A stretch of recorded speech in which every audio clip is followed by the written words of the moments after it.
آپ یہ سوچ رہے ہوں گے کہ میں اس وقت کہاں پر ہوں اور ایسی جگہ لگ رہی ہے دیکھنے میں کہ I am in the middle of nowhere. تو ویسے تو I am not in the middle of nowhere but actually I am in the middle of know where.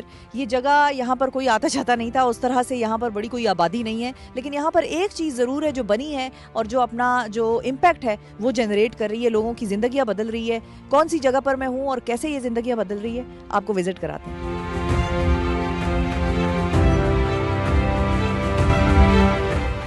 Qadir university میں موجود ہوں کہ یہاں پر ایک بڑا زبردست کیمپس بنا ہوا ہے. یہاں پر ہاسٹل کی فیسلٹیز ہیں, یہیں پر اسٹوڈنٹس آ کر رہتے ہیں اور آپ کو میں ملواؤں گی. یہاں پر دور دراز کے علاقوں سے آئے ہوئے اسٹوڈنٹس رہتے ہیں, بلوچستان کے اسٹوڈنٹس یہاں پر آپ کو ملیں گے, قریب کے علاقوں کے ملیں گے. یہ القادر میں بڑا اسٹرانگ اس کا ایک مشن ہے اور اس میں ہم کوشش کر رہے ہیں کہ جب ہمارے یہاں لیڈرشپ پڑھائی جائے تو وہ جہاں ہم ٹاپ ویسٹرن لیڈرز کی لیڈرشپ پڑھائیں وہاں اس سے بڑھ کے محمد صلی اللہ علیہ وسلم کی لیڈرشپ پڑھائیں, ابو بکر, عمر, عثمان اور علی رضی اللہ تعالیٰ عنہم کی لیڈرشپ پڑھائیں.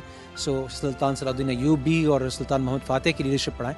So there is a lot that we can learn from our own traditions which is missing by and large in other university. ہم جو ہے القادر کے ویژن سے انسپائرڈ ہو کے یہاں پر آئے, کیونکہ القادر ایک ایسی یونیورسٹی تھی جو نہ صرف ہماری گرومنگ پہ فوکس کر رہی تھی بلکہ ہماری تربیت پر بھی فوکس کر رہی تھی. تو القادر کو چوز کرنے کی جو سب سے بڑی وجہ تھی وہ اس کا ویژن تھا.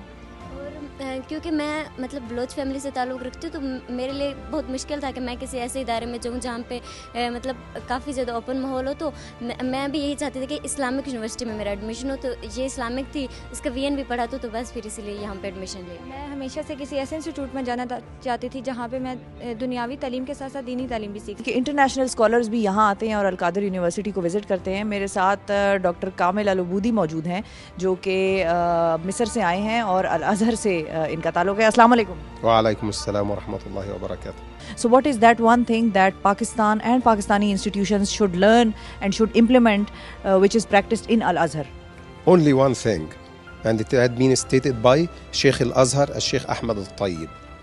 It's about not going to extremities. We are in the middle of Islam because extremities is not related to Islam.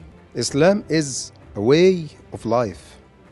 Islam is not only for mosques or for masjid or for no Islam it's a way of life. ہم قرآن صرف پڑھ سکتے ہیں, ہم اس کو سمجھ نہیں سکتے کیونکہ ہمیں عربی نہیں آتی. عربی زبان سیکھنا اتنا ہی ضروری ہے جتنا ہمارا ایمان اور عقیدے کا مسئلہ ہے. اس لیے کہ قرآن حکیم آقا حضور علیہ الصلوۃ والسلام نے ارشاد فرمایا عربی زبان سیکھو. کیوں فرمایا لی انی عربی, پہلی وجہ بیان کی کیونکہ میں خود عربی ہوں, جس سے آپ کو محبت ہوتی ہے, آپ اس کے سارے چیزوں کو اچیو کرنا چاہتے ہیں, سارے گولز. دوسری کیا فرمایا لغت القرآن, فرمایا عربی, کہ قرآن کی جو زبان ہے وہ عربی ہے اور تمہارا جو اللہ تعالیٰ نے تمہارے لیے کتاب اتاری ہے, منزل کی ہے, تو اس میں بھی آپ کو عربی سیکھنا لازمی ہے. یہ جو جگہ ہے اس سے 80 کلومیٹر کے ریڈیس پہ کوئی بڑی یونیورسٹی نہیں ہے اور اسٹوڈنٹس کو اس پنڈی جانا پڑتا تھا یا ان کو گجرات جانا پڑتا تھا جو پارٹیکولر اس ایریا کے ہیں, اور یہاں سے چکوال تک یونیورسٹی نہیں ہے, اس طرف سے جو ہے گجرات تک یونیورسٹی نہیں ہے, یہاں سے پنڈی تک یونیورسٹی نہیں ہے. تو یہ ایک بڑی اچھی لوکیشن ہے اس حساب سے اور بڑا اٹریکٹیو ہے ان لوگوں کے لیے اور فیسیلیٹیٹ کرتی ہے جو کہ یہاں کے لوکل ہیں وہ یہاں پہ آ کے تعلیم حاصل کر سکتے ہیں اور ان کے لیے بڑی ایزی ایکسیس ہے یہاں. لیکن اس یونیورسٹی کے بنانے کا جو مقصد تھا کہ ہمارے اس وقت امت مسلمہ کے جو مسائل ہیں ہم ان کا حل تلاش کریں. بس کہ ایک چھوٹی سی مثال دیتا ہوں کہ جب مسلمان مکہ سے مدینہ گئے تو حضور نبی اکرم علیہ السلام نے ان کی معیشت بہتر کرنے کے لیے مواخات کرائی, یعنی ایک مہاجر اور ایک انصاری کو بھائی بھائی بنا دیا. تو اسی ایک عمل سے غربت کا خاتمہ ہو گیا, مسائل حل ہو گئے. تو یہاں ہم سیرت پہ ریسرچ کروائیں گے اور انشاءاللہ تعالیٰ جو اس وقت ایشوز ہیں, ہم نے کانفرنس بھی کروائی تھی جس میں یہی رکھا تھا کہ عصر حاضر میں امت مسلمہ کے جو مسائل ہیں اس کا حل ہم سیرت نبی صلی اللہ علیہ وسلم کی روشنی میں کیسے تلاش کر سکتے ہیں.